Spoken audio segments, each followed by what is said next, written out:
There's no feeling more intense than starting over. If you deleted your homework the day before it was due, as I have, or if you left your wallet at home and you have to go back after spending an hour in the commute. If you won some money at the casino and then put all your winnings on red but it came up black. If you got your best shirt dry cleaned before a wedding and then immediately dropped food on it. If you won an argument with a friend and then later discovered that they just returned to their original view. Starting over is harder than starting up. If you're not ready for that, like if you've already had a bad day, then what you're about to go through might be too much. Feel free to go away and come back. I'll be here. Alright, thanks for coming with me on this trip. I'll understand if you have to take a break at any point. Just find a safe place to stop and quit the game. And don't worry, I'll save your progress, always, even your mistakes. This game is a homage to a free game that came out in 2002, titled Sexy Hiking. The author of that game was Jazuo, a mysterious Czech designer who was known at the time as the father of B games. And B games are rough assemblages of found objects. Designers slap them together very quickly and freely, and they're often too rough and unfriendly to gain much of a following. They're built more for the joy of building them than as polished products. In a certain way, Sexy Hiking is the perfect embodiment of a B game. It's built almost entirely out of found and recycled parts, and it's one of the most unusual and unfriendly games of its time. In it, your task is simply to drag yourself up a mountain with a hammer. And that act of climbing, in the digital world or in real life, has certain essential properties that give the game its flavor. No amount of forward progress is guaranteed. Some cliffs are too sheer or too slippery. And the player is constantly, unremittingly in danger of falling and losing everything. Anyway, when you start Sexy Hiking, you're standing next to this dead tree that blocks the way to the entire rest of the game. It might take you an hour to get over that tree, and a lot of people never got past it. You prod and you poke at it, exploring the limits of your reach and your strength, trying to find a way up and over. And there's a sense of truth in that lack of compromise. Most obstacles in video game worlds are fake. You can be completely confident in your ability to get through them once you have the correct method or the correct equipment or just by spending enough time. In that sense, every pixelated obstacle in Sexy Hiking is real. The obstacles in Sexy Hiking are unyielding, and that makes the game uniquely frustrating. But I'm not sure Jazuo intended to make a frustrating game. The frustration is just essential to the act of climbing, and it's authentic to the process of building a game about climbing. A funny thing happened to me as I was building this mountain. I'd have an idea for a new obstacle, and I'd build it, test it, and it would usually turn out to be unreasonably hard. But I couldn't bring myself to make it easier. It already felt like my inability to get past the new obstacle was my fault as a player rather than as a builder. Imaginary mountains build themselves from our efforts to climb them, and it's our repeated attempts to reach the summit that turns those mountains into something real.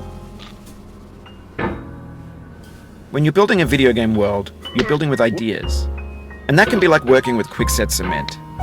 You mold your ideas into a certain shape that can be played with, and in the process of playing with them, they begin to harden and set until they're immutable, like rock. And at that point, you can't change the world. Not without breaking it into pieces and starting fresh with new ideas. For years now, people have been predicting that games would soon be made out of prefabricated objects, bought in a store and assembled into a world. And for the most part, that hasn't happened, because the objects in the stores are trash. I don't mean they look bad or that they're badly made, although a lot of them are. I mean they're trash in the way that food becomes trash as soon as you put it in the sink. Things are made to be consumed and used in a certain context, and once the moment is gone, they transform into garbage. In the context of technology, those moments pass by in seconds. Over time, we've poured more and more refuse into this vast digital landfill that we call the internet. It now vastly outnumbers and outweighs the things that are fresh and untainted and unused. When everything around us is cultural trash, trash becomes the new medium, the lingua franca of the digital age. And you can build culture out of trash. But only trash culture. B games, B movies, B music, B philosophy. Maybe this is what digital culture is. A monstrous mountain of trash, the ash heap of creativity's fountain. A landfill with everything we ever thought of in it. Grand, infinite, and unsorted. There's 3D models of breakfast, Gen X's fanfic novels, Scan magazines, green screen Shia LaBeouf, banned snuff scenes on LiveLeak. Facebook's got lifelike bots with unbranded adverts and candid shots of Kanye and Taylor Swift mashups, car crash epic failed GIFs, Russian dashcam vids, discussions of McRibs, discarded, forgotten, unrecycled, muddled, rotten, untitled. Everything's fresh for about 6 seconds, until some newer thing beckons, and we hit refresh. And there's years of persevering disappearing into the pile, out of style, out of sight. In this context, it's tempting to make friendly content that's gentle, that lets you churn through it but not earn it. Why make something demanding if it just gets piled up in the landfill, filed in with the bland things? When games were new, they wanted a lot from you. Daunting you, taunting you, resetting and delaying you. Players played stoically. Now everyone's turned off by that. They want to burn through it quickly, a quick fix for the fickle, some tricks for the clicks of the feckless. But that's not you, you're an acrobat. You could swallow a baseball bat. Now I know, most likely you're watching this on YouTube or Twitch, while some dude with 10 million views does it for you. Like a baby bird being fed chewed up food. That's culture too.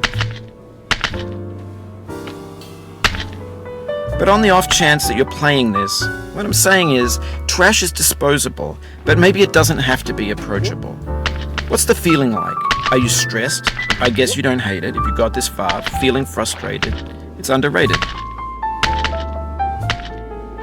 An orange is sweet, juicy fruit locked inside a bitter peel. That's not how I feel about a challenge. I only want the bitterness. It's coffee. It's grapefruit. It's licorice. It feels like we're closer now. Composer and climber, designer and user. You could have refused, but you didn't. There was something in you that was hidden, that chose to continue. It means a lot to me that you've come this far, endured this much. Every wisecrack, every insensitivity, every setback you've forgiven me is a kingly gift that you've given me. We have the same taste, you and I. It's not ambition, it's ambition's opposite. An obdurate mission to taste defeat. You'll feel bad if you win, so I put this snake in for you. Have you thought about who you are in this? Are you the man in the pot, Diogenes? Are you his hand? Are you the top of his hammer? I think not. Where your hand moves, the hammer may not follow, nor the man, nor the man's hand. And this here is will, his intent, the embodied resolve in his uphill ascent. Now, you've conquered the ice cliff, the platforms, the church and the rectory, the living room and the factory, the playground, the construction site, the granite rocks and the lakeside. You've learned to hike. I'm going down the There's nowhere left to go but up. In a moment, I'll shut up. Lord, but let me say, I'm down the road feeling bad.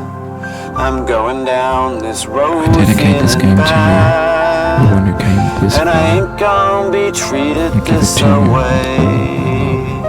I'm going where the chill wind never blows. Lord, I'm going where that chill wind never blows.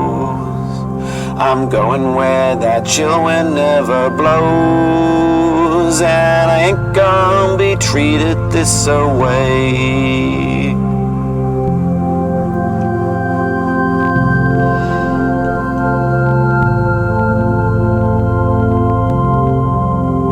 I'm going where the climate suits my cauldron.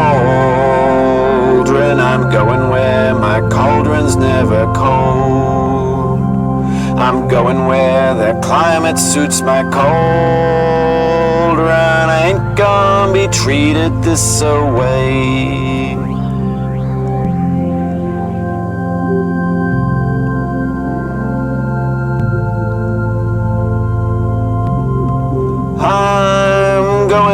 down this road feeling bad. Lord, I'm going down this road feeling bad. I'm going down this road feeling bad, and I ain't gonna be treated this way.